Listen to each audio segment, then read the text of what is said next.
Halo, assalamualaikum warahmatullahi wabarakatuh. Berjumpa lagi dengan saya, pejuang sungguh dengan Seti. Gimana kabarnya, teman-teman? Hari ini saya yakin semakin baik dan semakin sangat baik. Itu yang saya harapkan dari teman-teman. Mudah-mudahan pada hari ini, pada siang ini, teman-teman sudah sehat semua, sudah baik semua, dan sudah tidak ada lagi yang dirasa di dalam tubuh teman-teman.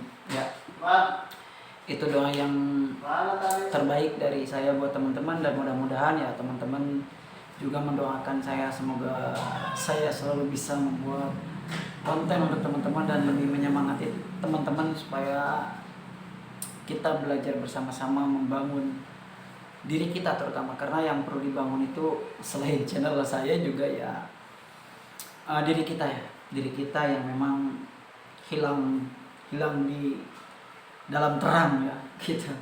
Nah teman-teman, kali ini saya akan berbicara tentang apa ya, pengobatan lambung ini ya.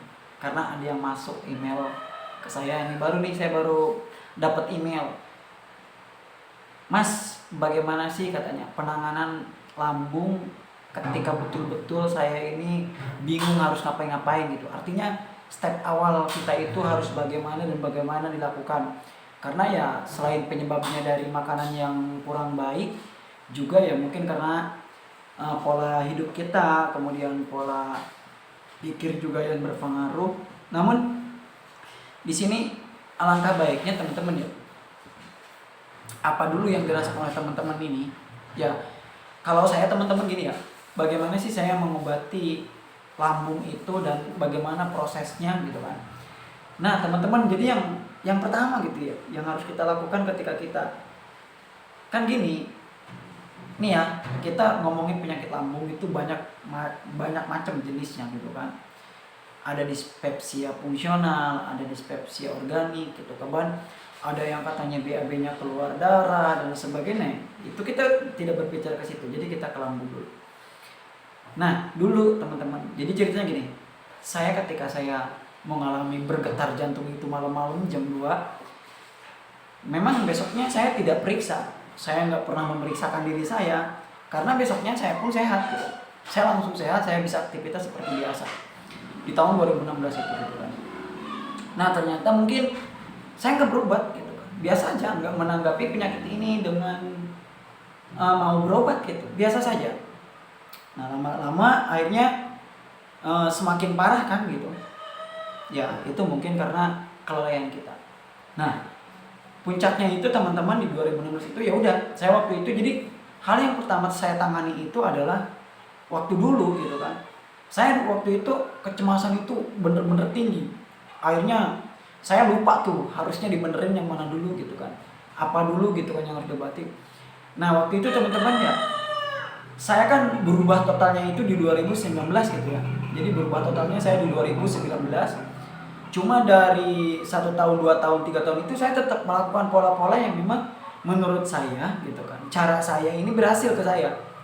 Nah mungkin buat teman-teman mudah-mudahan juga berhasil. Jadi yang pertama teman-teman ya, teman-teman itu harus periksakan lambungnya dulu. Biasanya di dokter spesialis dalam itu tahu, apalagi dengan dokter yang anatomi tubuh gitu. Mereka pahami apa yang sebetulnya terjadi dengan kita gitu kan. Kalau misalkan biasanya kan sama dokter itu ditanya gini, Bapak BAB-nya gimana? Kemudian perutnya bagaimana? Terus bentuk tinjanya bagaimana? Macam-macam pertanyaan masuk ya. Kalau misalkan kita normal ya, oh Pak, saya BAB nggak begitu. BAB saya normal, keras, tidak berbentuk apa ya seperti tai kambing dan sebagainya. Nah dokter itu bisa ngambil apa ya? Mungkin kesimpulan gitu kan. Tapi misalkan kita dari BAB saja sudah ada kelainan, baru dokter itu akan merujuk gitu kan. Nah setelah biasanya kan dokter itu dia kasih obat selama 7 hari gitu kan, atau 1 minggu. Apabila tidak ada perubahan, nah berobat lagi 1 kali lagi gitu kan. Nah ketiga kalinya biasanya akan ada tindak lanjut dari dokter itu, entah itu ke mungkin yang lebih ke bidangnya, atau misalkan ke bagian gastrologi dan sebagainya, atau perlu melakukan endoskopi dan sebagainya. Biasanya dari situ gitu tindak lanjutnya ya. Tapi kalau misalkan saya dulu itu, saya itu ya Pak, saya nggak apa-apa. Bapak katanya lambungnya biasa aja, hanya sebatas memang kelebihan asam lambung, gas, tidak ada luka, tidak ada apa-apa gitu, hanya sebatas fungsional saja. Akhirnya saya nggak dilakukan tindakan. Nah setelah itu teman-teman, cuma yang namanya kita anxiety gitu kan, anxiety saya kan tinggi. Waktu itu saya teman-teman tetap berobat gitu kan, berobat bos, masuk itu berobat.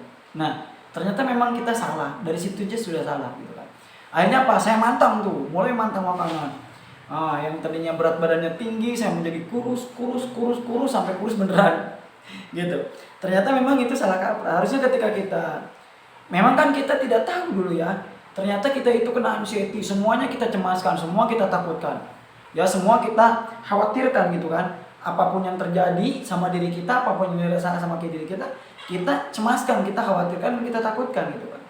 Harusnya teman-teman setelah kita periksa itu lambung kita tidak jadi masalah, kita tetap kembali seperti semula, aktivitas dan sebagainya gitu kan.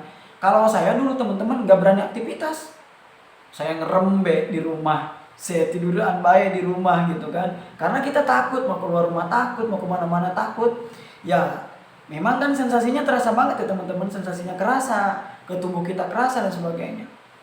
Nah jadi saya itu pertama pastikan lambung. Nah tapi setelah itu saya belajar mulai sadar bahwa memang saya itu tidak terjadi apa-apa gitu kan. Sedikit demi sedikit bisa keluar rumah, bisa beraktivitas lagi, bisa olahraga lagi, bisa main bola lagi, bisa jalan-jalan kemana-mana lagi. Nah yang keduanya itu teman-teman ya, kita harus yakin gitu, setelah kita melakukan pengobatan itu, yakin ke diri kita bahwa setelah kita periksa lambung kita tidak jadi masalah, ya udah gitu kan. Tapi nggak sampai di situ biasanya penderitaan anxiety, pasti akan terus gitu kan, terus ingin tahu EKG lah, ronsen lah, USG lah gitu kan. Kalau misalkan teman-teman sakitnya sampai hebat, nah atau rasanya betul-betul nyata, baru itu boleh ya. Kayak saya kemarin kan, kenapa saya sampai melakukan USG gitu kan. Setelah saya cek USG kan, ya hasilnya kan tahu sendiri, cuma ya udah nggak dipikirin lagi gitu kan, karena memang rasanya itu kan itu. Nah itu yang kedua, itu yang meyakini bahwa itu tidak. Nah yang ketiganya teman-teman, ya teman-teman itu harus punya yang namanya rekaman kita, ataupun keep, ataupun catatan kita. Jadi setiap sensasi yang dirasakan oleh teman-teman itu catat. Kenapa sih fungsinya itu? Biar kita nanti ketika datang ngerasa sensasi itu, kita punya catatan. Oh saya tuh pernah ini di tanggal segini, di tahun segini. Nah seperti itu. Ya kalau misalkan teman-teman sudah punya catatan seperti itu, apa? Ya sini. Ya kalau teman-teman sudah punya catatan seperti itu, teman-teman enak gitu kan. Oh ternyata saya tuh ngalami sakit pinggang itu segini pernah gitu. Dan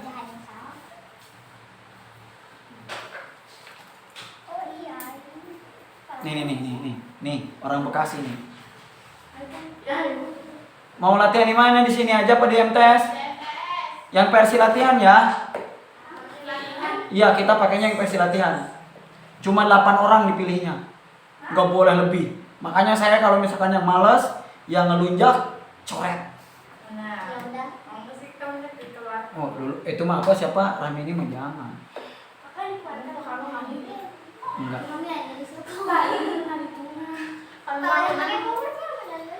Ya udah, nanti ya, udah jajan aja dulu. Ya, ya jadi gitu teman-teman, kita harus punya keep ataupun catatan bagaimana kita itu supaya apa ya?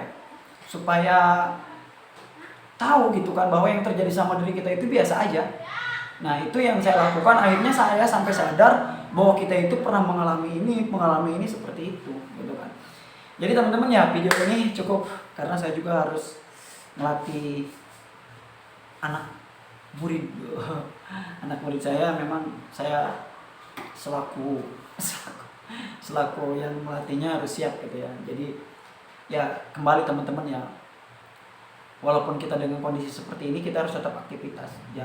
Anxiety ya biasa aja lah gitu kan, sensasi biasa aja, tetap semangat, saya yakin bisa ya. Mungkin teman-teman hanya melihat fisik saya aja, Anda tidak tahu rasanya bagaimana di dalam diri saya. Cukup kita yang tahu gitu ya. Ya itu rahasia umum yang diketahui oleh penderita anxiety gitu kan. Saya begini, saya bisa tertawa, saya bisa tersenyum, saya menyembunyikan kesedihan saya yang ada di dalam diri saya, gitu ya. Tetap saya harus bisa tersenyum gitu kan. Di depan mereka saya tersenyum. Saya nggak mau di depan mereka saya mengeluh. Padahal mah teman-teman ya, pinggang sakit, kepala muyar kayak mau jatuh gitu kan. Jalan aja pegangan gini gitu kan. Kayaknya kita goyang-goyang aja gini ya, seperti ini. Kemudian mata agak sedikit blurah udah enggak nih. Tapi tetap kita harus aktivitas, jalani hari-hari kita, harus kuat gitu kan. Ya tanpa ada salam sembuh dari saya.